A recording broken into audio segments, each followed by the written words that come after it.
Chapter 5. Posture.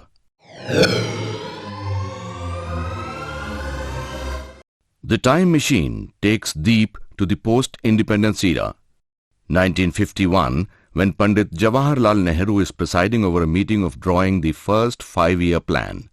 He stands straight and directed to one member who is giving his opinion. Then he takes his seat on a chair with his back straight, shoulders firm, and hands placed on the desk to write the pointers as suggested by other members. Whoever wants to add on to this draft, please stand up and raise your point, so that it is easier for all of us here to listen to you. I have a question. Yes, would request you to get up and go ahead.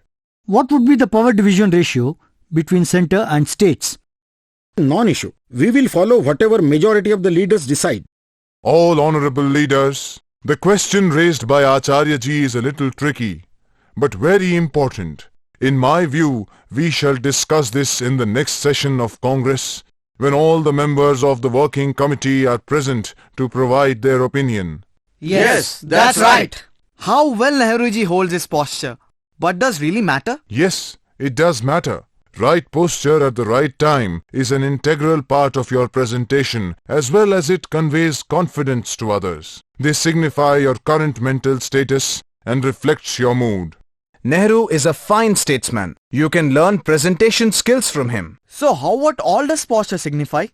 Like if I slouch on my chair while presiding over the assembly, it will diminish not only mine but everyone's confidence. People will lose interest. A message of pessimism will run across. And if I display upright posture, confidence of all party workers will get a boost. And why do you insist others to maintain body postures as well? So that everyone pays attention and can induce confidence in others too. Also, it facilitates breathing, increases concentration and thinking ability, projects a good image. You tend to feel more confident, and also good posture could lead you to good health. Our grooming teacher says that even first impression is very important, and that we must maintain firm and upright body posture while in public domain. He says having an upright posture conveys that one is healthy, strong and self-confident apart from making one look attractive.